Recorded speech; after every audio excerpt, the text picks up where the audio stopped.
Good afternoon, everyone. I hope you're having a wonderful weekend. I know it's beautiful weather here right now. I want to touch base really quickly. This has not come up, but it's going to come up. So I just want to talk about it right off the bat. If you have happened to step on the scale and after a week or two of you being pretty consistent and following your plan, and either the number hasn't changed or maybe the number has gone up, I want to address that.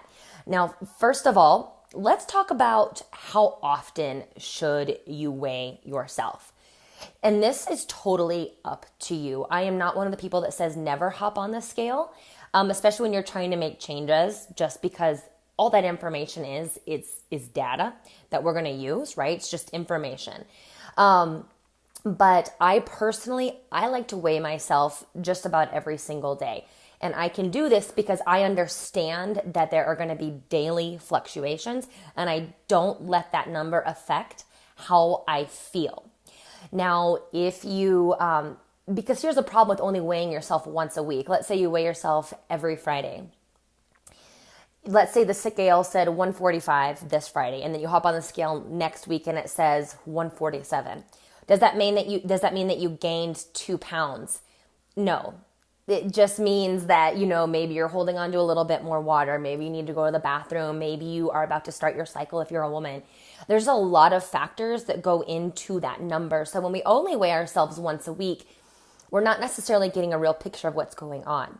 No matter how often you decide to weigh yourself, throughout whenever, what it's most important as we're looking at long-term trends. So please understand, there's going to be spikes and dips. But what I want you to start to look at is, what's your 6-month trend? What's really happening over the long term? This is not a linear process. Once you start to lose weight, it's never going to look just like that. You are going to be up 5, down 4, up 3, down 1, up, another 5, and then back down 2. And so that's why it's important that we're looking at trends. And that's why I personally like to weigh myself daily and then take a weekly average. To me, that gives you a much better picture. Now, in relation to what we are doing right now. So when we strength train, we are actually breaking down our muscles. And the way that we build more muscle mass is after we lift weights and they get broken down, they get rebuilt even stronger. So, if you were ever to break a bone, when that bone heals, it actually heals stronger than it was before. Same thing with our muscles. And that's how we start to build our bodies and build more muscle mass on them. Now, as our muscles are repairing and getting bigger and stronger, water surrounds our muscle fibers in this healing process. So if you have had a week of really good workouts and you're feeling sore, your muscles are broken down, they're surrounded by water and also a little bit of lactic acid. So that is going to be reflected in a number on the scale. So if you noticed that the scale has gone up just a little bit, please do not freak out. There is an absolutely logical reason for that. Hi. Brooke says hello. So just keep that in mind. If you haven't weighed yourself, great.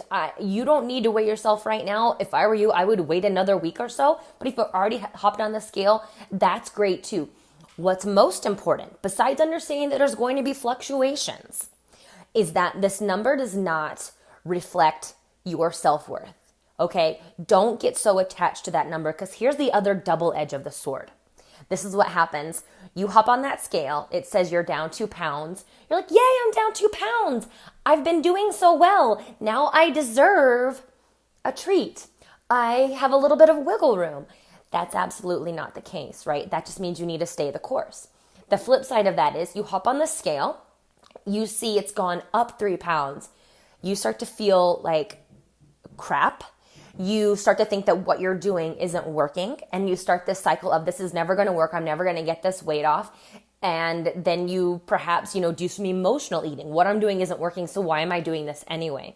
So you have to have a really, good perspective when you are looking at that number on the scale, and just understand it's only information. If you cannot handle looking at the scale, Then next week, we're going to talk about other ways that you can measure your progress, because we don't always have to look at the scale. Now, if you have a significant amount of weight to lose, then yeah, hop on the scale. If you have 20 pounds to lose, you got 20 pounds to lose, and we want to make sure that we're on the right path to that. Now, back to this graphic here, the fat whoosh. Again, it's going to happen. You're going to be like 3 weeks and you're like, oh my gosh, I'm not seeing any changes. What on earth is going on? Well, there's something called the fat whoosh. So you'll see here, we've got these fat cells here. And these fat cells are, they're full of fat. As you begin to lose fat, water fills the place to keep the fat cell, filled up as it is, because it thinks the fat is going to come back. So the water acts as a placeholder just in case you decide to give up in 3 weeks. Fat's like, oh, my fat's going to be right back. I know how this goes. But you're not going to let that happen.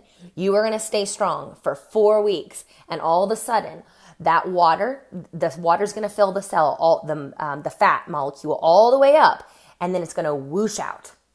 So that is what could possibly be happening. Probably not right now, but if you get 3 weeks down the road and you're like, why is nothing changing?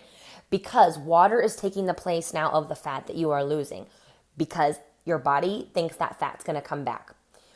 More and more water fills it, holds its place, and then all of a sudden your body realizes, these guys are for real this time. This fat's not coming back, and it whooshes out. So you'll notice it happens in trends. You're going to make some progress, and then you're going to plateau for just a minute. This is when you have to be consistent and steady, and then you'll have another whoosh, okay? So the point is, be consistent and be patient and trust the process and keep doing what you're doing and know that it will all work out. That is all I have for you today, you guys. Enjoy the rest of your evening. I'm off to soccer now, and then Casa Bonita for dinner. Fingers crossed. If you're from Colorado, you know what I'm talking about. If you're not from Colorado, it's Mexican food. It's not real food. So I don't know what I'm eating at. I still have to look at the menu. Have a wonderful afternoon, you guys, and I'll talk to you tomorrow.